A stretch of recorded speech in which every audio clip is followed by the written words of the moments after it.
प्रदेश विशेषमा आज हामीसँग हुनेछन्। कोरोना संक्रमितको जटिल उपचारका लागि सुदूरपश्चिममा छैन जनशक्ति।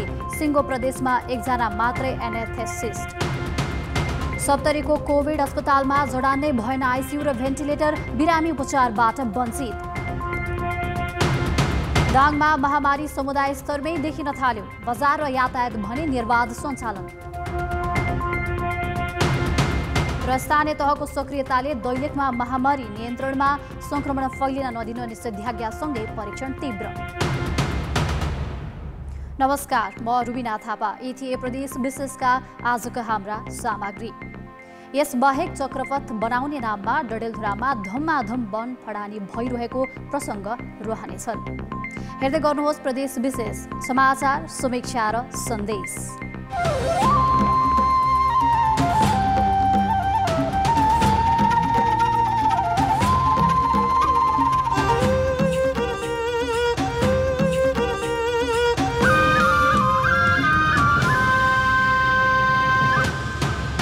प्रदेश विशेष presented by Asian Paints। Corona virus संक्रमित मध्ये मृतकको संख्या 200 नाघेको छ। 13 दिनमै 100 भन्दा बढी संक्रमितले ज्यान गुमाएपछि मृतकको संख्या 208 पुगेको छ। यस्तै संक्रमितको संख्या 884 थपिएपछि 37,000 नाघेको छ। स्वास्थ्य मन्त्रालयका अनुसार पछिल्लो 24 घण्टामा 4 महिला र 9 जना पुरुष गरी थप 13 जनाको मृत्यु भएको छ। काठमाडौँ, भक्तपुर, ललितपुर र पर्साका 2-2 तथा सिराहा, गोर्खा, कास्की र पाल्पाका 1-1 जना संक्रमितको मृत्यु भएको हो। पाटन अस्पतालमा महोत्तरीकी एक महिलाको मृत्यु भएको स्वास्थ्य कार्यालय ललितपुरले जनाएको छ। यस्तै पछिल्लो 24 घण्टामा 10,971 जनाको नमुना परीक्षण गर्दा 884 जनामा संक्रमण पुष्टि भएको छ। संक्रमितको संख्या 37,340 पुगेको छ। सुदूरपश्चिममा कोरोना संक्रमितको जटिल उपचारका लागि जनशक्तिको अभाव देखिएको छ। प्रदेशको रेफरल र पहिलो कोभिड अस्पताल सेती प्रादेशिकमै विशेषज्ञ चिकित्सकको आधा दरबन्दी खाली छ। सिङ्गो प्रदेशमा एकजना मात्रै एनेस्थेसिस्टको भरमा चलेको छ। प्रदेशकै रेफरल अस्पतालका रूपमा रहेको सेती प्रादेशिकलाई अहिले कोरोना विशेष अस्पताल बनाइएको छ, जहाँ 2051 सालमा सिर्जना गरिएको दरबन्दीमा पनि 50% कम विशेषज्ञ चिकित्सक छन्। सिङ्गो सुदूरपश्चिम प्रदेशका लागि यही अस्पतालमा एकजना मात्र एनेस्थेटिस्ट अर्थात् शल्यक्रियाको समयमा बिरामीलाई बेहोस गराउन सक्ने चिकित्सक छन्। सेती पछिको ठूलो महाकाली र टिकापुर सहित अन्य सबै सरकारी अस्पतालमा जनशक्तिको अभाव कायमै छ। नर्मल अवस्थामा पनि हाम्रो देशमा कमी नै थियो भनौँ, तर अहिले चाहिँ अत्यन्तै सङ्कट परेको बेला देशभरि नै कम छ जनशक्ति र सुदूरपश्चिममा पनि अत्यन्तै कम छ। यसैमा पनि स्वास्थ्यकर्मी नै कोरोना संक्रमणको शिकार बन्न थालेपछि उपचारमा समस्या थपिएको छ। सेती प्रादेशिक अस्पतालमा कार्यरत 12 जना स्वास्थ्यकर्मीमा कोरोना पुष्टि भइसकेको छ। जटिल उपचारका लागि कुनै वैकल्पिक व्यवस्था गरिएको छैन। दक्ष जनशक्ति भएन भने खालि सामान मात्र किनेर त पोसिबल हुँदैन। हामीले त भोलि यो यदि समुदाय स्तरमा पूर्ण रूपले फैलियो भने त ब्याकअप त म्यान पावर त यतिले पुग्ला जस्तो म चाहिँ मान्दिनँ। त्यही भएर दक्ष जनशक्तिको चाहिँ एकदमै अभाव छ। त्यसलाई अलिक मोटिभेसन हुने खालको विज्ञापन निकालेर परिपूर्ति गरिहाल्नु अति अपरिहार्य छ। प्रदेशमा विशिष्टकृत शल्यक्रिया सहितको बहुविज्ञ सेवा दिन सक्ने जनशक्ति पनि छैन। कोरोना परीक्षणका लागि मेसिन थप्न 4 महिनामै 3.25 करोड खर्च गरेको सरकारले विशेषज्ञ चिकित्सक थप्नका लागि विगत 2.5 दशकदेखि एउटा ऐन बनाउने समेत इच्छाशक्ति देखाएको छैन। रातोरात के चेन्ज गरिदिन्छन् भनेपछि त्यो गर्न चाहेपछि त हुन्छ। अब के हो, यो गर्न नचाहेको हो कि गर्न नसके हो, यो बुझ्न चाहिँ गाह्रो छ। प्रदेशभर संक्रमण बढ्दै गइरहेको छ। जटिल प्रकृतिका बिरामी पनि थपिँदै गएका छन्। उता सीमानाकाबाट आउने क्रम रोकिएको छैन भने उनीहरूको व्यवस्थापन अस्तव्यस्त छ। अवस्था जोखिमपूर्ण रहेका बेला स्वास्थ्यकर्मी व्यवस्थापन गरी कोरोना संक्रमणको जटिल उपचार सेवा व्यवस्थापनमा किन ध्यान दिइएको छैन? कान्तिपुर समाचारका लागि महेन्द्र बम, धनगढी, कैलाली। अहिलेको अवस्थामा स्वास्थ्य क्षेत्रमा मुख्य चुनौती छ। स्वास्थ्य कर्मीको अभावले त झनै समस्या उब्जने नै भयो।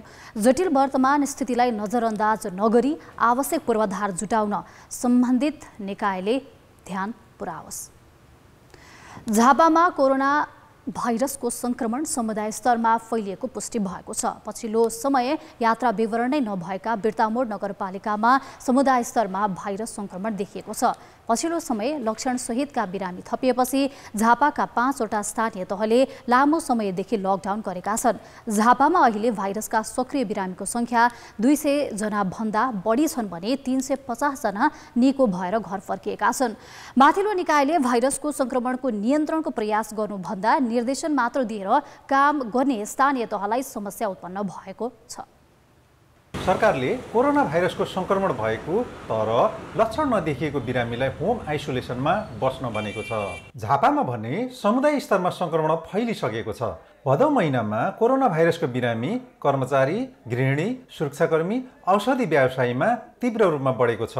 ट्राइबल हिस्ट्री नभएका मानिस संक्रमित बनेपछि स्वाब सङ्कलनका लागि ट्रेसिङ गर्न समस्या हुने गरेको स्वास्थ्यकर्मी बताउँछन्। बिर्तामोड नगरपालिका वार्ड नम्बर 5 को एरियामा 2 जना समुदायमा संक्रमण देखा परिया छ र यो हाम्रो पहिलो रूपमा चाहिँ समुदायमा संक्रमण पुष्टि भएको रेकर्ड हो र बिर्तामोड नगरपालिका समुदायमा 2 जना पोजिटिभ देखिसकेपछि जसरी समुदायमा अब हामीले गर्ने क्रियाकलापहरू समुदायको ट्रेसिङ गर्ने सर्वप्रथम त त्यो संक्रमित व्यक्तिको घर र घरको वरिपरिको एरिया छरछिमेकी र उहाँहरूको संलग्न भएको व्यवसायहरू। अहिले 3 तहको सरकार छ।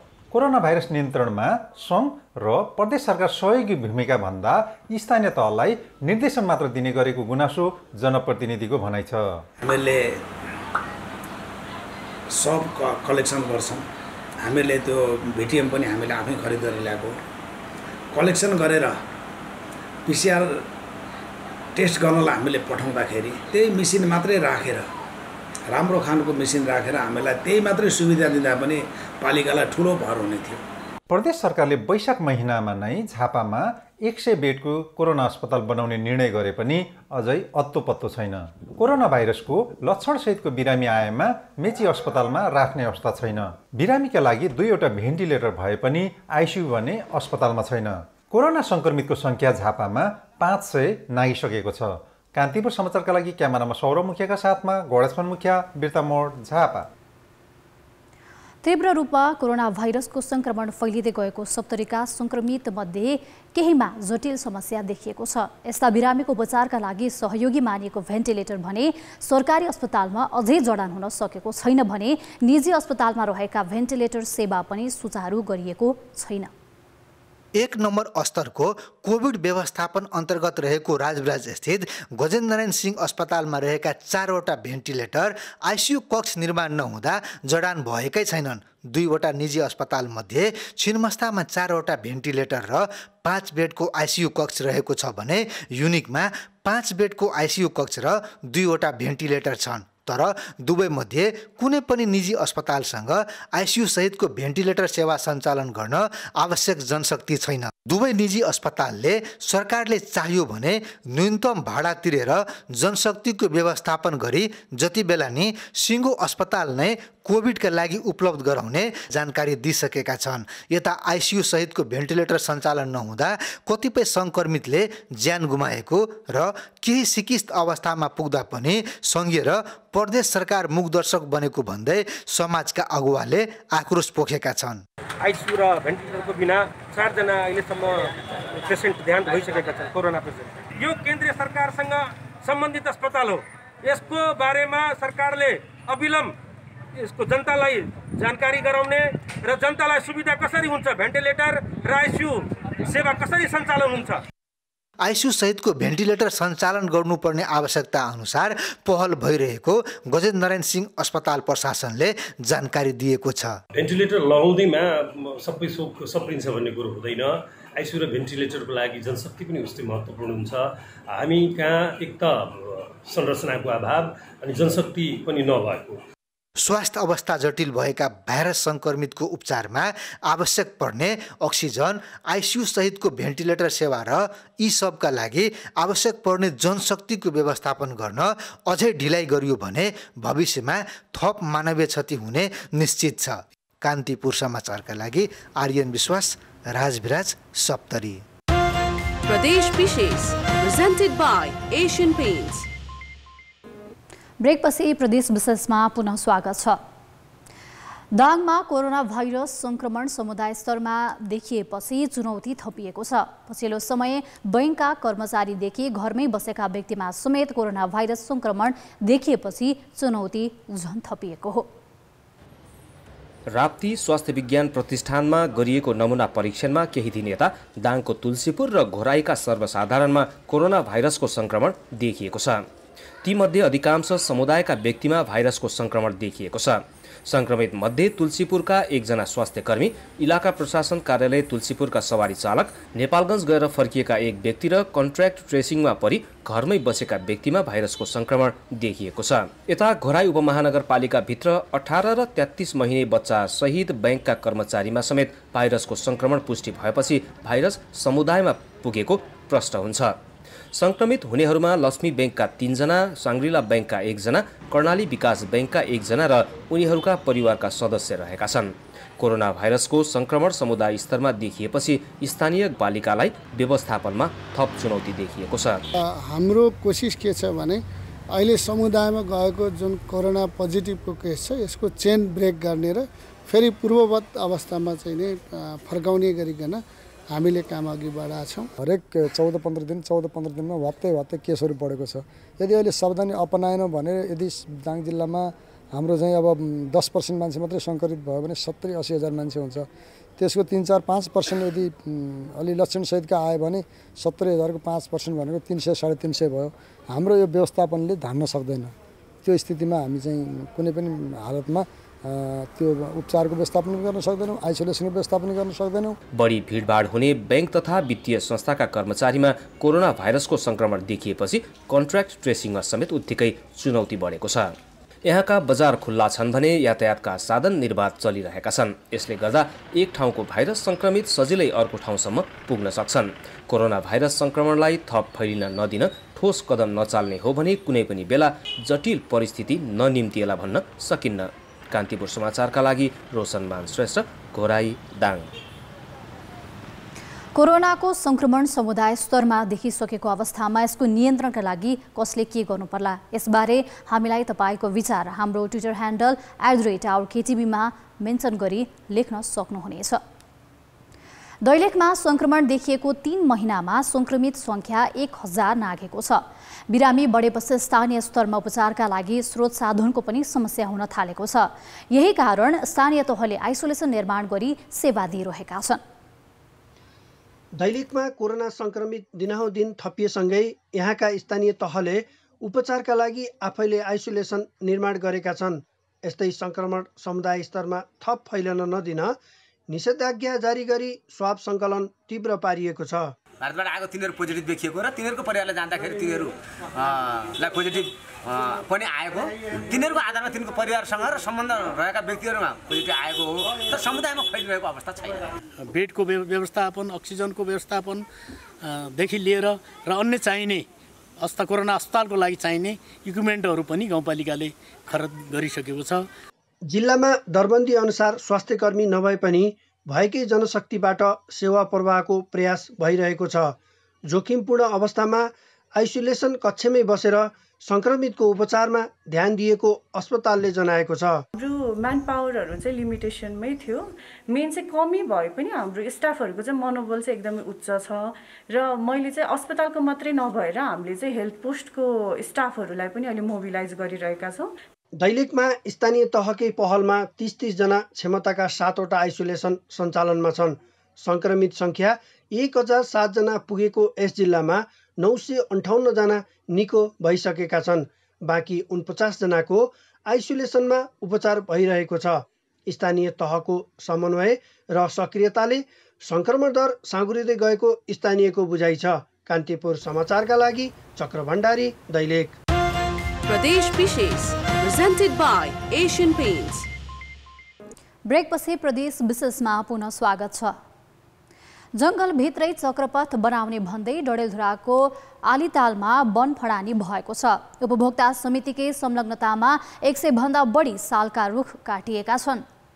डडेलधुराको आलीताल गाउँपालिकाको गोदाम डोलागाउँ चक्रपथ निर्माणका क्रममा 100 भन्दा बढी सालका रुख काटिएका छन्। गोदाम बजारदेखि डोलागाउँ जोड्ने सडक निर्माणका क्रममा सरकारी तथा सामुदायिक वन क्षेत्रमा रुख काटिएको स्थानीय बताउँछन्।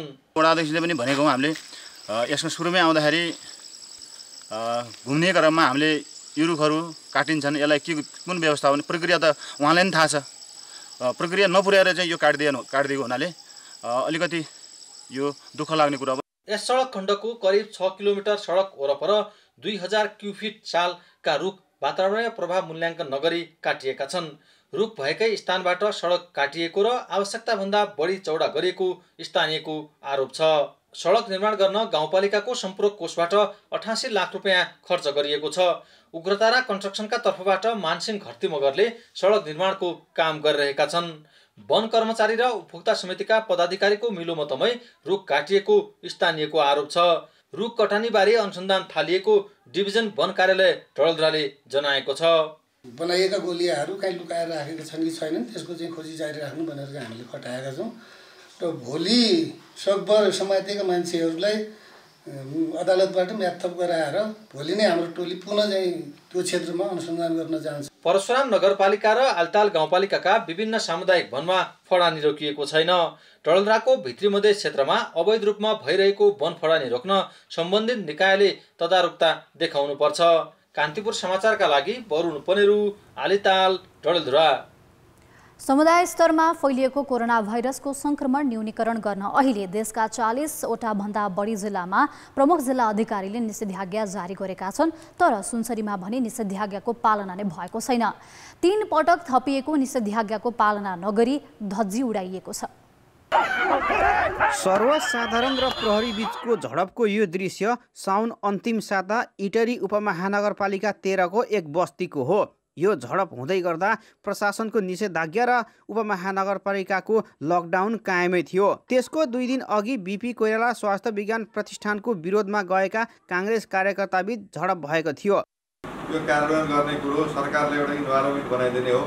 कार्यान्वयन सर्वसाधारण जनता, अब नागरिक समाज र निर्वाचित जनप्रतिनिधि सबैले कार्यान्वयन गर्नुपर्छ। बजारमा खुलेआम भइरहेको ओहोर दोहोर नियमित जस्तै छ। हुलका हुल निस्केर प्रहरीसँग झडप नै भएका छन्। यस बीचमा निर्देशन नमान्नेलाई कारबाही हुँदै आएको प्रशासनको दाबी छ। बाहिरको अवस्था हेर्दा लकडाउन र निषेधाज्ञाको अनुभूति नहुने स्थानीय बताउँछन्। हामी यो जनताहरूले चाहिँ राम्रो तरिकाले सजग भएर घरमा बस्नुपर्ने अवस्था छ। जब हामी घरमा बस्छौँ, अलिकति जनताले सरकारलाई, स्थानीय सरकारहरूलाई सहयोग गर्छौँ, अनि मात्रै अलिकति समाधान हुन्छ कि। संक्रमण दर बढ्न थालेपछि अहिले स्थानीय स्तरमै पनि लकडाउन गरिन थालेको छ। निषेधाज्ञा तथा लकडाउन थप्दै जाने तर पालना भने नहुने अवस्थाले स्थिति नियन्त्रणको साटो भयावह नहोला भन्न सकिन्न।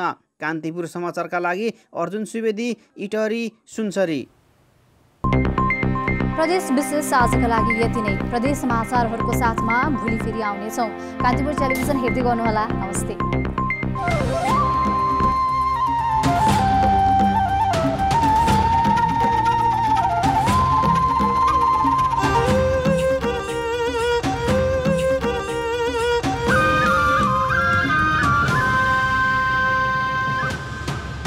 प्रदेश विशेष।